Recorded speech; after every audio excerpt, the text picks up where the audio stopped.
Bem-vindo, Marcela, tudo seu. Gratidão, Carlos, gratidão, pessoal, mais uma vez pela oportunidade aí de realizar esse bate-papo, né? E hoje o tema que eu trouxe para falar com vocês, ele é menos doutrinário, digamos assim, né? Porque ele tem mais um cunho filosófico, emocional, né? Então ele trabalha mais os questionamentos do autoconhecimento do que algo doutrinário. E lógico, a partir do momento que qualquer coisa seja autoconhecimento, tem a ver com a nossa evolução e renovação espiritual, né? Então, a proposta é hoje trazer uma reflexão, aproveitando aí o não só o domingo, mas aproveitando o feriado, né? Deixando aí um feriadinho, alguns dias para as nossas conjecturas filosofadas, para a gente promover a reforma e renovação. E o tema que eu trouxe é o liberte-se das ilusões, né? Porque há quanto tempo, e não vou nem falar de outras vidas, eu vou trazer só desta encarnação nossa aqui. Quantas são as ilusões, quantas são as crenças, quantos são os automatismos, né? Ah, eu faço sempre assim, é meu jeitão mesmo. Quantas dessas coisas às vezes nos impedem de ver a vida como ela realmente é, né? E de tudo aquilo que a gente pode conquistar, né? Então, nos dias de hoje, a gente percebe que boa parte da humanidade, e nós inseridos nela, a gente tem ilusões sobre nós mesmos, né? Ilusões decorrentes dessas crenças, como eu falei, que nos impedem uma percepção mais correta dos nossos pensamentos, dos nossos comportamentos, de tudo aquilo que nos molda.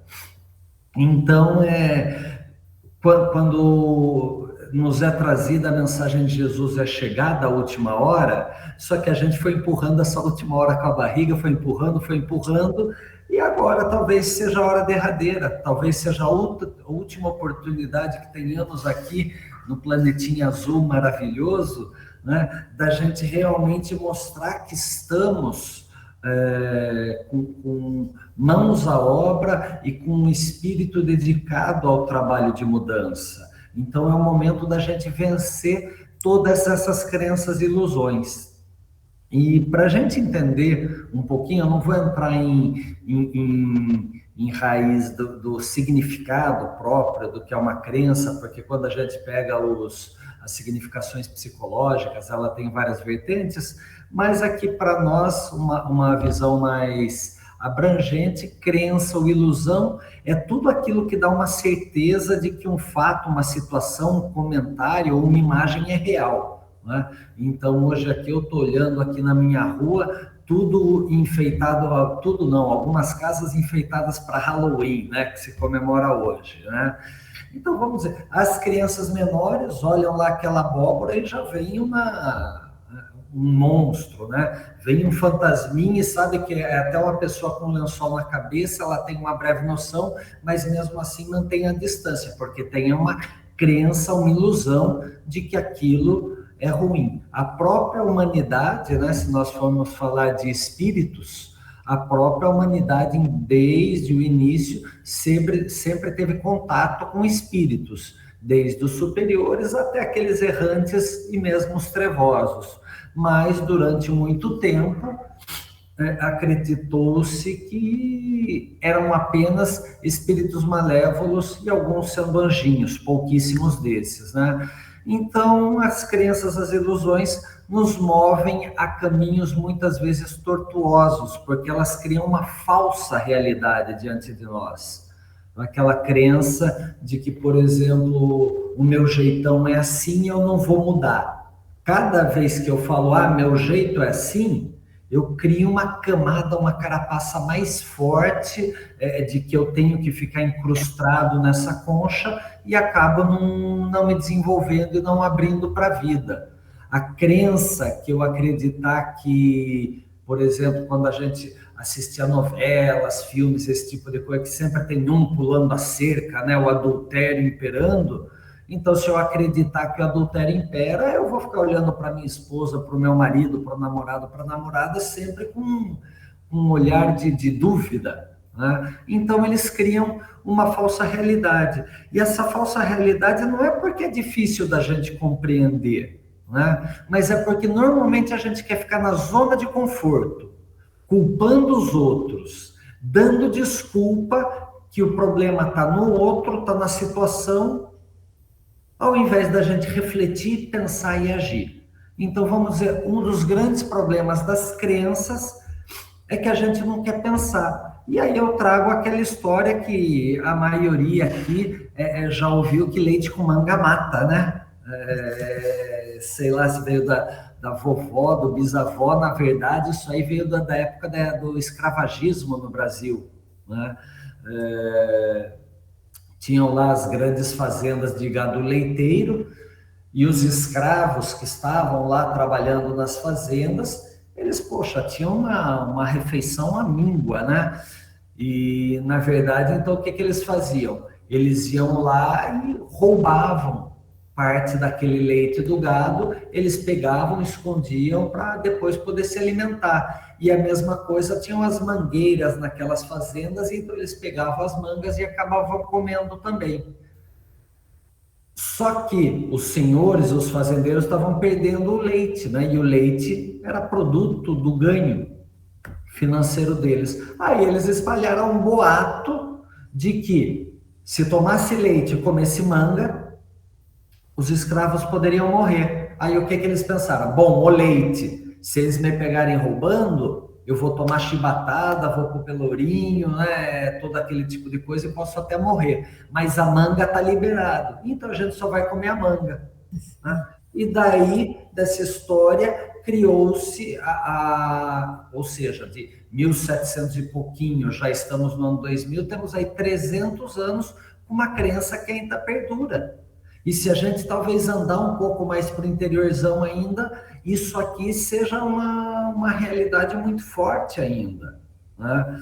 Em algumas cidades do norte, vamos dizer, a traição de um homem e uma mulher justifica inclusive a honra de uma pessoa até tirar a vida da outra ainda, né? Então, olha só como essas crenças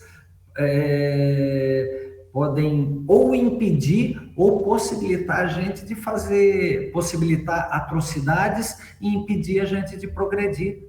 E aí eu começo perguntando, quais são as crenças aqui de nós, desses 20 irmãozinhos maravilhosos que estão aqui, quais são as crenças que nos impedem de progredir na nossa vida? Do que a gente tem medo, do que a gente tem receio, às vezes de dar um passinho maior para conquistar alguma coisa. Então a gente tem que perceber, mas de onde surgiu essa origem dessas ilusões, né? Vamos pensar, eu gosto muito de fazer alusão ao quadro A Criação de Adão, do Michelangelo, né? Aquele que está lá na Capela Sistina, com Adão deitado ali, Deus com o dedo esticado, né? Um dedo tocando no outro. Se vocês lembrarem da pintura do Michelangelo, o homem, Deus, tá assim, ó, com o bracinho bem curtinho, deitado, e assim, com o bracinho assim, esperando que Deus, que tá com o braço todo esticado, Deus está se esforçando para chegar no homem, mas o homem não está se esforçando para chegar até Deus. Depois, se vocês lembrarem do quadro, vamos lá, Deus está totalmente esticado e o homem lá, sentadinho. Então, aí, a gente já começa a origem das ilusões. Porque o homem, quando percebeu, quando teve o entendimento que existe um ser divino elevado, o homem humanizou Deus. O homem, ao invés de querer se elevar para Deus, a gente rebaixou Deus. E aí vamos pegar todos os deuses da mitologia. Então vamos pegar os gregos aí mais conhecidos, Zeus, Poseidon, Afrodite, todos aqueles deuses deles. Todos eles têm características humanas. Zeus, que é o mais poderoso, ele é extremamente arrogante e vingativo, né? Então, na verdade, esses deuses humanizados pelos homens, a gente tirou aquela divindade perfeita, boa, misericordiosa, como hoje a entendemos, como hoje entendemos Deus como bom, justo e misericordioso, perfeição plena. A partir desse momento que a gente rebaixou Deus, a gente ficou assim, poxa, não preciso me esforçar tanto, porque o Deus também tem as imperfeições que nós temos.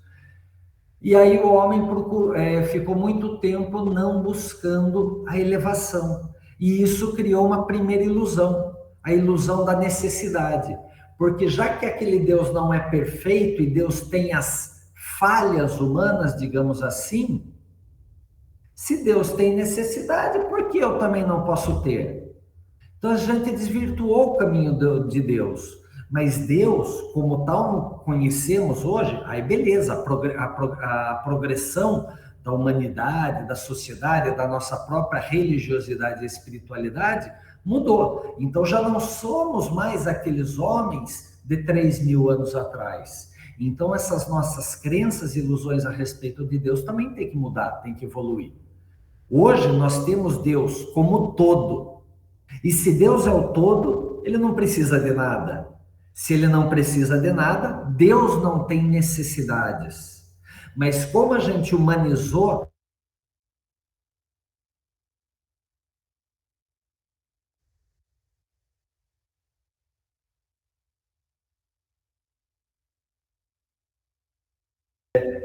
bom, então estava falando, né, que a gente rebaixou Deus com carências, com virtudes, com atributos humanos. Só que se Deus é o todo e ele não tem necessidade de nada, como que a gente vence essa ilusão de não necessitar?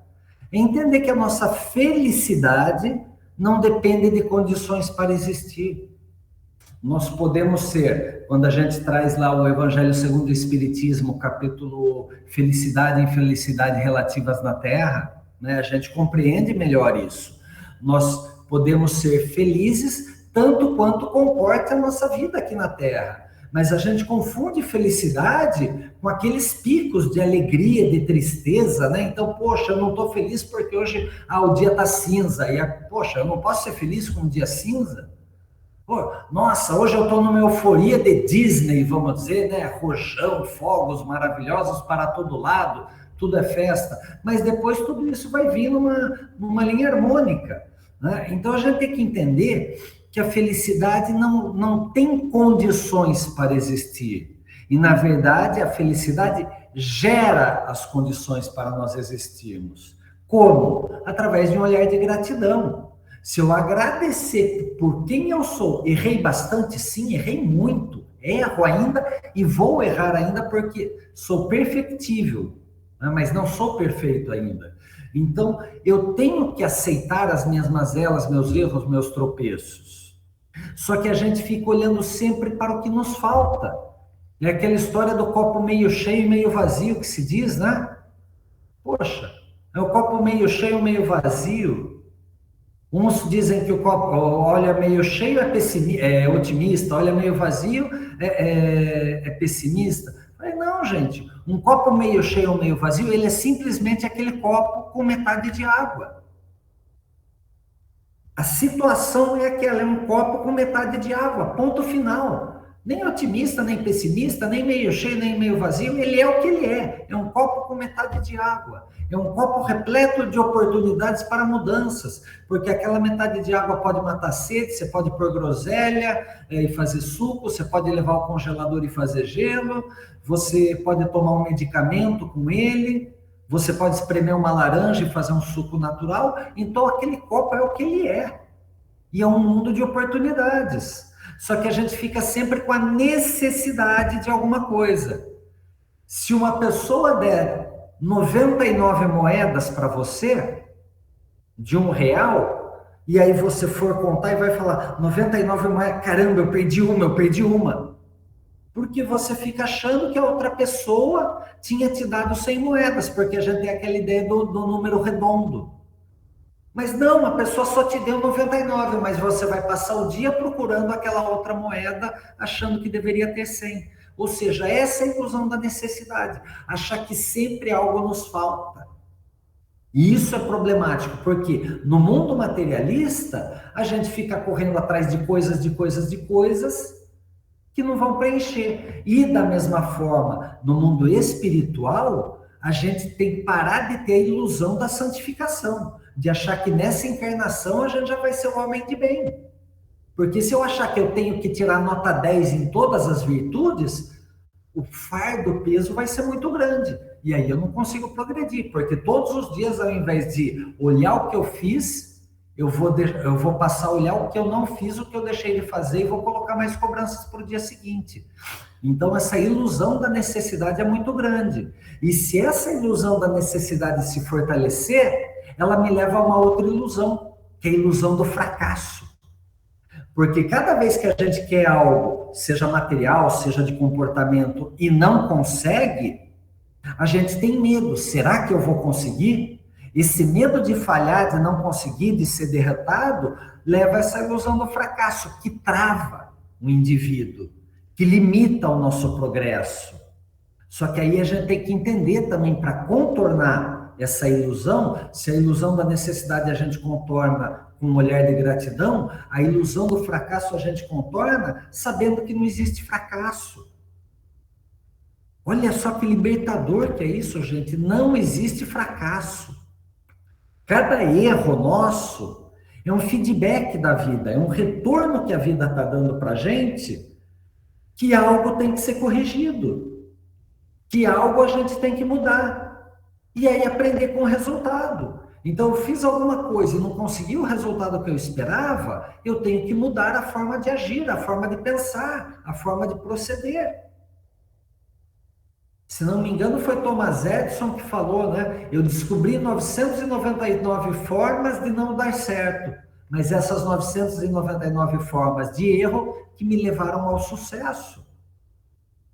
Só que a gente tem o costume de olhar para aquele monte de erro e não para aquele acerto. Vamos pegar em relação às pessoas. A gente olha todos os defeitos das pessoas, mas não olha para as virtudes dela. A gente só olha os tropeços. Né? E para corroborar isso, tem uma história que eu acho muito legal, que um professor que pela primeira vez ia dar aula naquela escola lá do interior, e aí ele, poxa, tinha uma ponte lá ao longe que ele teria que atravessar, mas aqui bem em frente de onde ele estava a escola, e tinha um menino que era um balseiro ali que ajudava as pessoas a atravessar e encurtar o caminho. E aí o professor chegou: menino, você me leva até o outro lado? Levo sim, o senhor que é o professor, né? Isso, sou novo professor. E aí o menino colocou lá o professor na balsa e começou a atravessar o riozinho ali.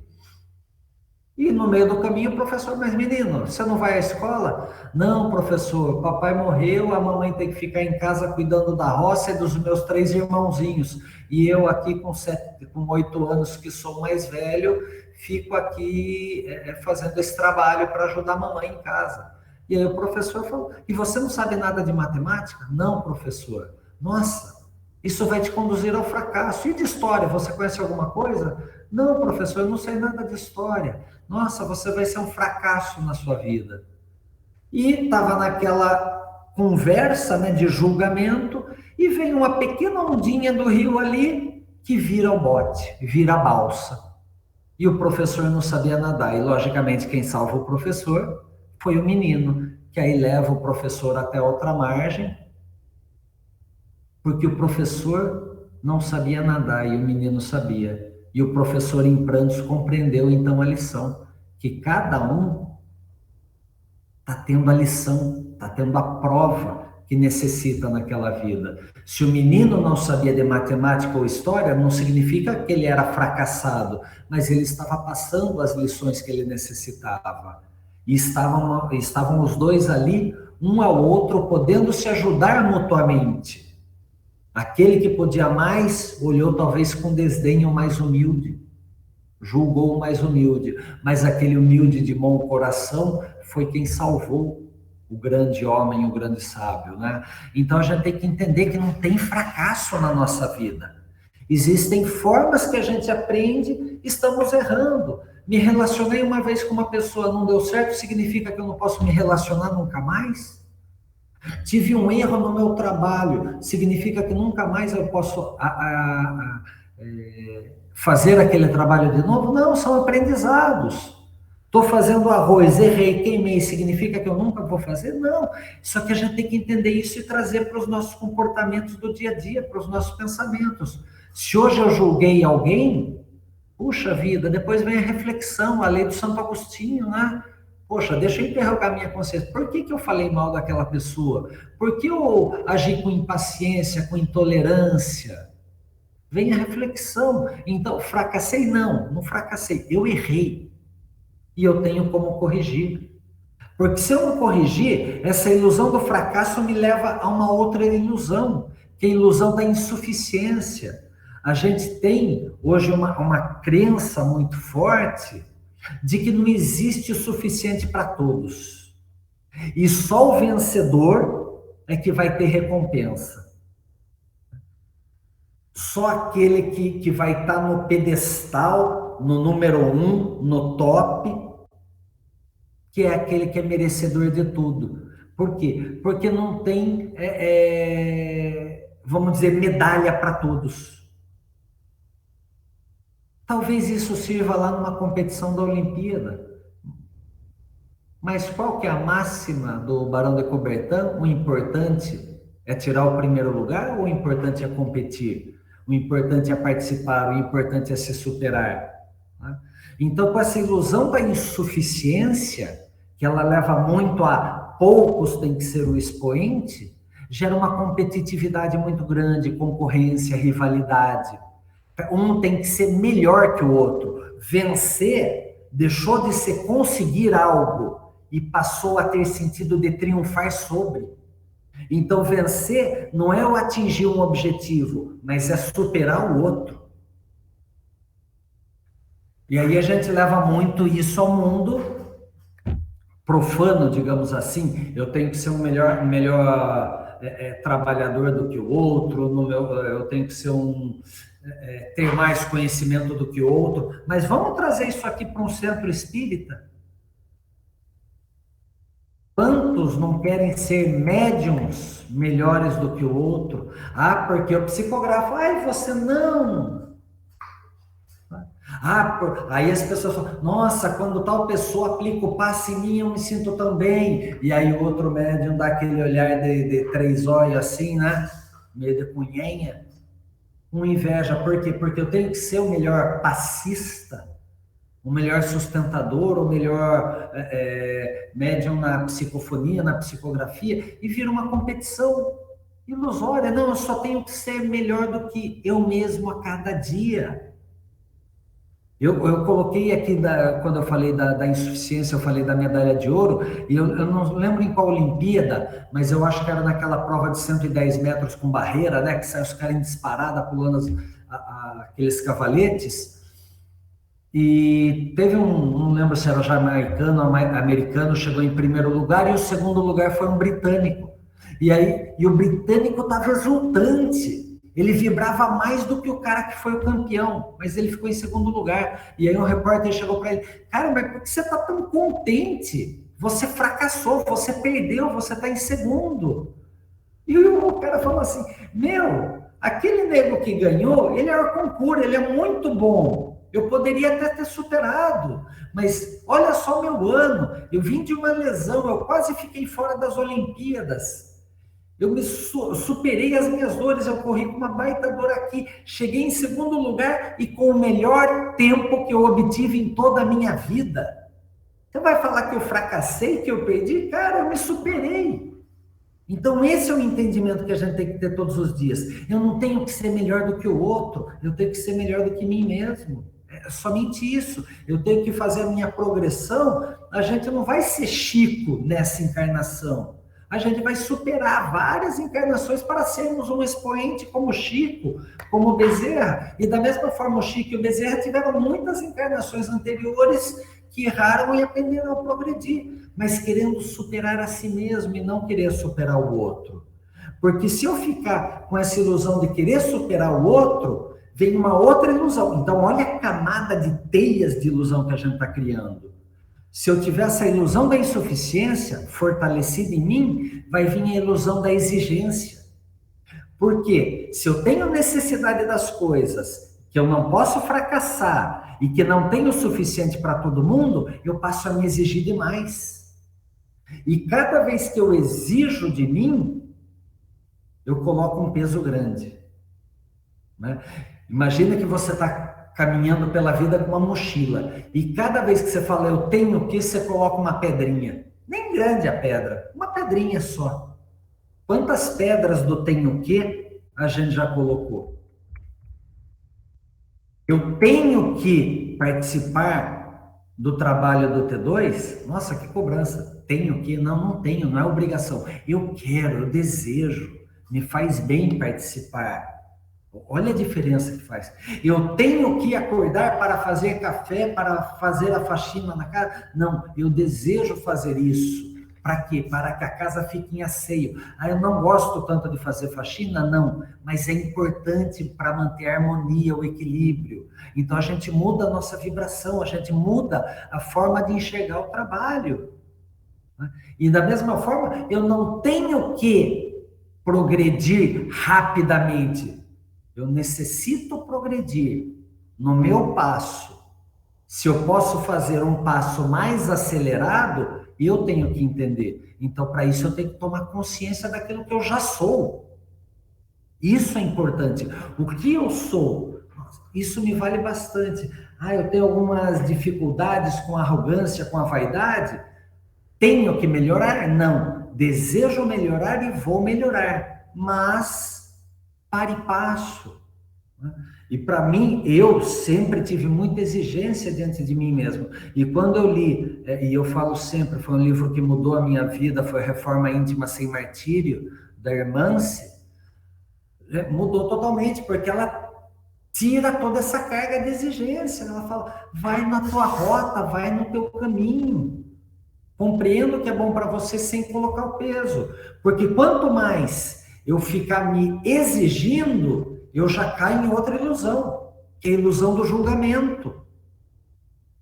Porque se eu tenho que melhorar, quando chegar no fim do dia, eu for interrogar a minha consciência, como Santo Agostinho ensinou, eu vou falar, putz, seu burro, você não fez isso, você errou naquilo, e eu passo a me culpar, porque eu passo a me julgar. Como eu não atendo às exigências, eu me julgo. E cada vez que eu me julgo, para aliviar a minha carga, eu passo a julgar os outros. Porque é uma forma do meu ego falar, pô, não é só você não. E aí eu passo a julgar os outros também. Mas por que julgar? Deus julga. A doutrina espírita nos libertou disso. Deus não julga ninguém. Deus é bom, justo e misericordioso. Ele não julga. É a nossa consciência que diz se erramos ou acertamos. Deus não vem aqui apontar o dedo para a gente para falar você errou. E a gente fica julgando, a gente julga o comportamento dos outros, a gente julga a felicidade dos outros. A gente quer um comportamento padrão. O que é felicidade? A gente julga que a felicidade é ter uma baita de uma casa, carro do ano, aquela família doriana que se fala, né, do Bom Dia Feliz. Mas, gente, na boa, eu não sei quantos de vocês, mas aqui dá para contar no dedo na minha vida quantas vezes eu consegui, não só aqui na minha família com a minha esposa e meu filho, mas quando eu era filho com meus pais, meu irmão, quantos cafés da manhã a gente teve doriana. Talvez não teve nenhum lá, aquele 4 de família feliz, o sol entrando, todo mundo sorridente cantando o Happy Day, sabe? Não é isso, isso é uma ilusão. Lógico que a gente quer ter, mas é muito pouco. Então, vamos dizer, de repente o café é daquela correria, fala pai, bate aqui, não sei o quê, e fala, ó, fiz um cafezinho para você, já tá aqui, mas tem que sair, tá bom? Um beijo, tchau, te amo. De repente, esse é o Happy Day, mas a gente tem que entender que não é aquela ilusão. E a gente passa a julgar a felicidade dos outros. E aí eu vou trazer aqui a história do seu Mateus. O seu Mateus, não é São Mateus, é seu Mateus, é um senhor que trabalha lá na escola que meu filho estudava. E ele era faz tudo da escola. E numa Páscoa, né? Normalmente as crianças levavam um ovinho de Páscoa para professor, isso e aquilo, e a gente falou, poxa, vamos levar para o seu Mateus também, ele é sempre tão carinhoso com a gente, ele ajuda as crianças a atravessar a rua, para os carros, né? E a gente levou um ovo para o seu Mateus. Ele falou, nossa, muito obrigado, gratidão demais, né? Ele falou, poxa, eu vou levar para casa, eu não ia comprar nada para mim, sabe como que é, a grana tá curta, vocês trouxeram, eu vou ter o meu ovinho de Páscoa, obrigado. E o seu Mateus mora nos fundos da casa de uma sobrinha dele, né? Então tem a sobrinha, o esposo e um filhinho, e ele mora no quartinho dos fundos. E aí na hora do almoço estavam os 4 juntos e mais um amiguinho vizinho do lado. E aí a sobrinha do seu Mateus pegou e trouxe um ovinho para o filho dela. E aí o menininho vizinho ficou olhando porque o menininho não tinha um ovo de Páscoa para comer. E o seu Mateus, que recebeu aquele ovo de Páscoa da gente, ele foi lá no quartinho dele, pegou e trouxe para o menino. E deu para o menininho. O menininho arregalou o olho, sai aquele sorriso maravilhoso de criança, falou assim, tia, posso ir para minha casa dividir o ovo com a minha família? Gente, ó, arrepia, me arrepia inteiro, tá? Cada vez que eu conto essa história.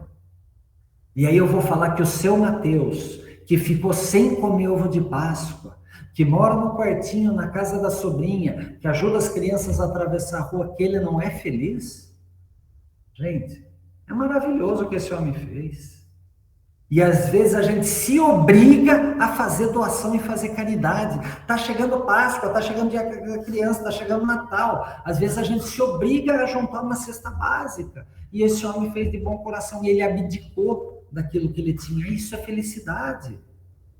Né? Só que a gente aí poderia julgar, não, ele não pode ser feliz, porque ele isso, ele aquilo. Então olha só a ilusão que a gente tem que vencer. E quando a gente está com a ilusão do julgamento dentro de nós, ela tem uma subilusão. Porque se há julgamento, existe condenação. Não é isso?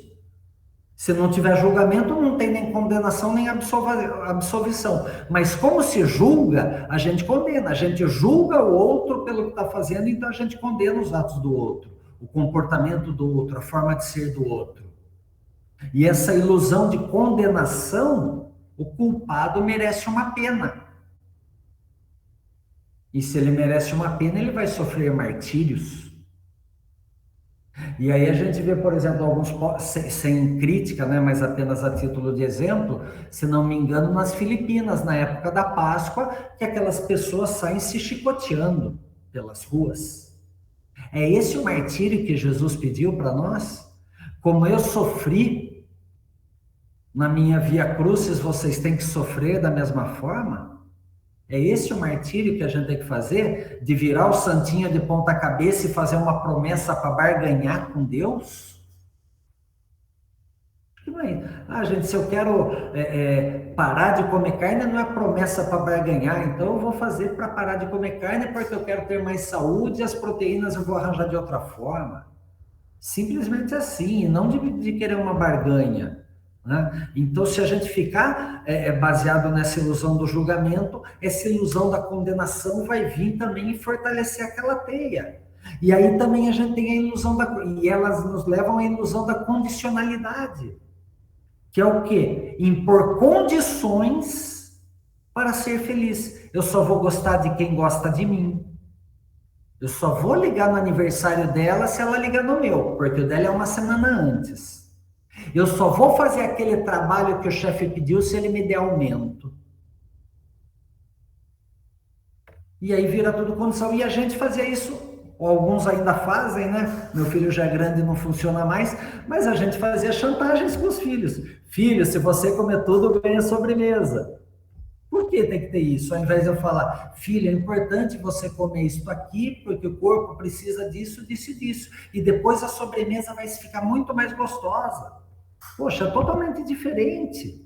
Mas aí a gente vai colocando essa ilusão de condições para ser feliz, de condições para atingir a plenitude, a harmonia, o crescimento.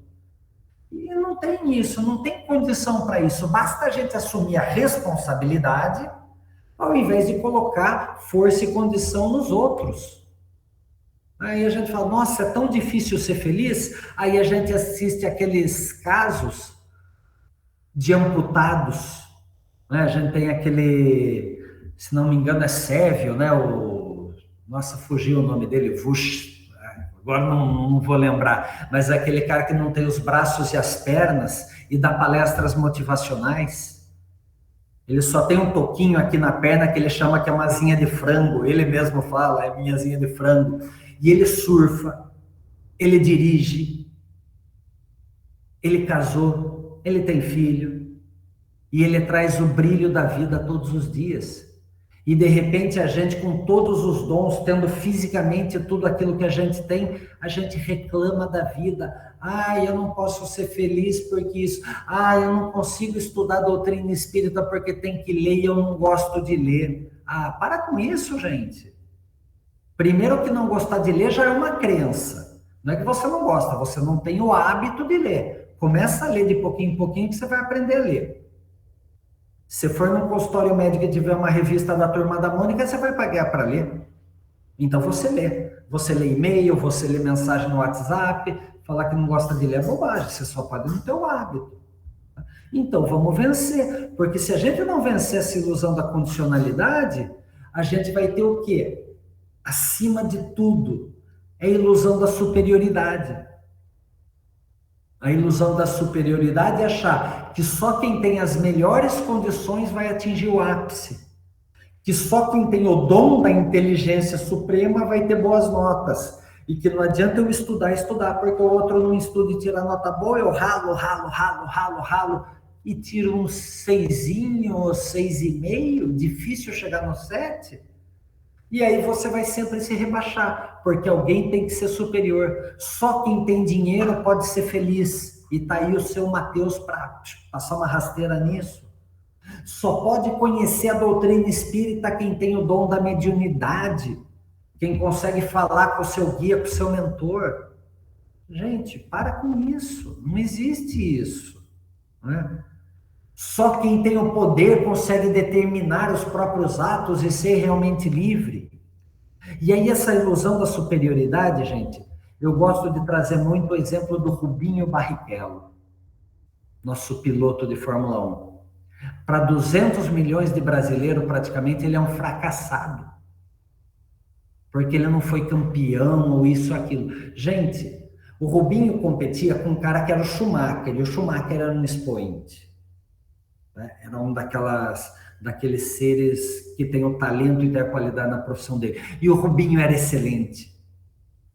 E as pessoas passavam. Imagina você, uma única pessoa, tá lá fazendo o seu trabalho e 200 milhões de compatriotas te criticando. E vão falar que ele é fracassado. Ele é o cara recordista em número de provas na Fórmula 1. Se não me engano, foram 20 anos na Fórmula 1. Benquisto por todos os pilotos, benquisto por todos os chefes de equipe, benquisto por todos os mecânicos. E o próprio Schumacher falava assim: eu não sei acertar o carro tão bem quanto o Rubinho. O que ele fizer no carro dele faz no meu também. Porque era o reconhecimento daquele mestre, daquele expoente com um discípulo, com um pupilo, com alguém que teoricamente não era tão bom quanto ele. E a gente passa a criticar o Rubinho. Gente, por que ser superior? Ninguém. Se a gente está aqui nesse mundo de provas e expiações, está todo mundo no mesmo balaio de gato, como diria minha avó. Cada um tem que superar uma prova diferente, simplesmente isso. Ninguém melhor ou pior. Hoje, se eu estou aqui fazendo minha exposição para vocês, não é porque é melhor, muito pelo contrário. Né? Porque quanto mais eu falo, mais eu reflito e mais eu vejo o que eu vou trabalhar na minha vida para vencer as minhas crenças. Né? Mas é melhor ou pior? Não. Porque um faz a prece de abertura, a elevação, esse tipo de coisa. Um é melhor que o outro, porque um psicografo é melhor que o outro? Não. Então não tem, vamos acabar com essa ilusão de querer ser superior. Porque veja só a teia de ilusões que a gente fez, gente. Foram 2, 4, 6, 7, 8 ilusões e um emaranhado violento que trazem implicações emocionais. Porque, veja só, eu falei das ilusões: necessidade, fracasso, insuficiência, exigência, julgamento, condenação, condicionalidade e superioridade. 8 crenças. A crença da necessidade, cada vez que eu falo tenho que, necessito te, qual é a emoção que ela está batendo dentro de mim? Cada vez que eu falo eu necessito de alguma coisa, ela me traz emoção, ela me traz sentimentos de angústia, de sofrimento. Eu tenho necessidade, nossa, ó, pega aqui, ó, na região da gástrica, né? Eu tenho necessidade de alguma coisa, se eu não consigo, me começa a dar angústia, sofrimento, ansiedade em demasia. E as pessoas falam que a depressão é o mal do século. Não é, a depressão é uma decorrência da ansiedade, gente. De querer necessitar algo. Então, eu vou colocando algumas emoções aqui, e se alguma delas calar forte aí dentro de vocês, é porque talvez uma ilusão tá pegando forte. Então, a ilusão da necessidade traz angústia, sofrimento. A ilusão do fracasso traz o quê? Medo, fobia. Eu fracassar, eu vou fracassar, você fica com medo, você fica com fobia e a inércia muito grande. A ilusão da insuficiência significa que eu tenho uma carência muito forte dentro de mim. O que está te faltando? Se eu tenho a ilusão da exigência, exijo muito de mim e dos outros, ela tem uma ansiedade, mas é uma ansiedade que me leva ao quê? Ao pânico. A exigência é o pânico, eu tenho que, e se eu não fizer, tenho que fazer isso, e se eu não fizer, o pânico de não conseguir realizar alguma coisa ou ter alguma coisa. E a ilusão do julgamento, como eu paro de olhar para mim mesmo e de colocar o peso dentro de mim mesmo, eu vou começar a julgar os outros. Ela me leva à arrogância, à presunção, ao orgulho. Se eu tiver lastreado ou baseado na ilusão da condenação, como a condenação ela culpa ou absolve, né? Então eu passo a culpar a maioria das pessoas para ver o falível nos outros. Então eu começo, ele está errado por conta disso, errado por conta daquilo, e a gente olha a sujeira do outro. Se eu estou baseado, movendo a minha vida na ilusão da condicionalidade, eu tenho um medo, mas o medo da inércia, não é aquele medo do fracasso que eu falei antes, que leva à fobia. É o medo da inércia, que me conduz à inércia. Então, tenho que ter condições para fazer alguma coisa. E aí eu fico parado falando, e se acontecer isso? E se acontecer aquilo? E se acontecer aquilo? Colocando várias condições, e aí eu não vou. Eu tinha que ir para São Paulo, mas e se chover? Mas e se tiver trânsito? Mas e se furar o pneu do carro? E aí você não vai. E se quando eu voltar não tiver mais gasolina e a gasolina já tiver subido o preço? Aí eu coloco tanta condição que eu não faço nada. Fico imóvel.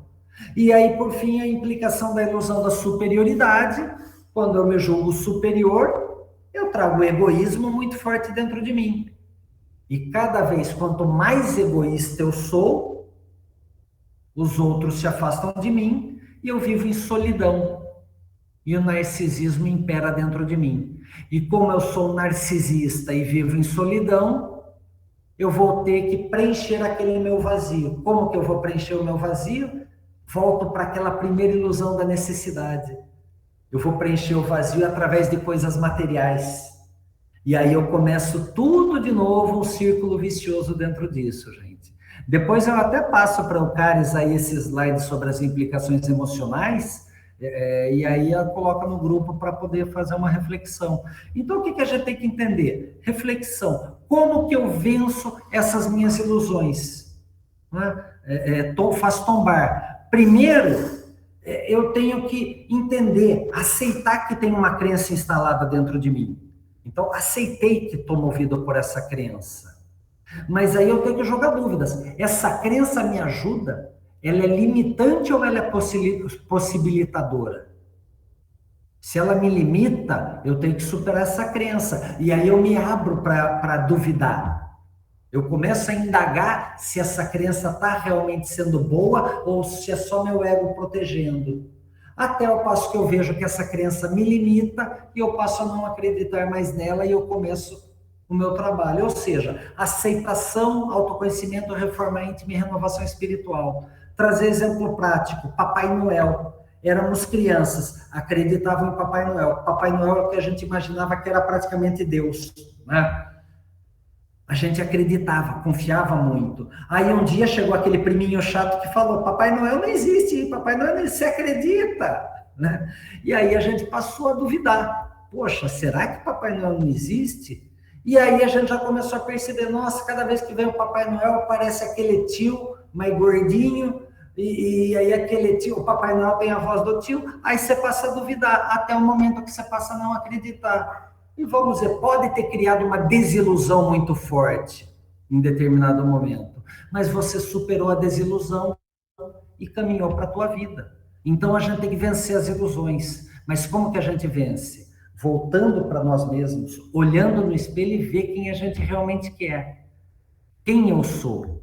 E aí me responsabilizar pelo meu movimento evolutivo, meu movimento de ascensão espiritual. Agora, se eu permanecer na crença, eu sou assim, eu faço assim, eu não consigo mudar, eu tenho que ser melhor, os outros são ruins, eu não faço porque os outros nos fazem, aí eu crio uma crença muito grande, uma ilusão muito grande de vitimite, de desculpismo. A gente está julgando a sociedade que é uma sociedade mimimi. Nós fazemos parte da sociedade, então a gente também é mimimi. A gente também é forgadinho, vamos dizer, na hora de ter que trabalhar. Então vamos pensar, gente, o que eu preciso fazer para superar as minhas ilusões? Faz um trabalho de autoconhecimento, vê quais são as dores que estão pegando ali dentro de você emocionais e depois trabalha para essa renovação. Pratica a lei do Santo Agostinho, interroga a consciência no momento de dormir. O que eu fiz durante todo o dia? Onde foi que eu errei? Não fracassei, errei. Como eu corrijo? De que forma eu corrijo? A quem eu peço desculpas, peço perdão? E como eu prossigo o meu caminho? Em que atitudes eu fui bom? E como eu posso potencializá-las no dia seguinte? É isso, gente. Acho que esse é o caminho para nós podermos vencer as ilusões. Acho que eu me exacerbei um pouco no tempo, né, Eucaris? Peço perdão, tá? Mas eu passo aqui depois algumas informações para você dessas exigências para a gente poder, implicações emocionais, para o pessoal poder fazer uma reflexão um pouco mais profunda nesse domingo. Tá bom? Não Gratidão. exacerbou não, Marcelo, tá ótimo, maravilha.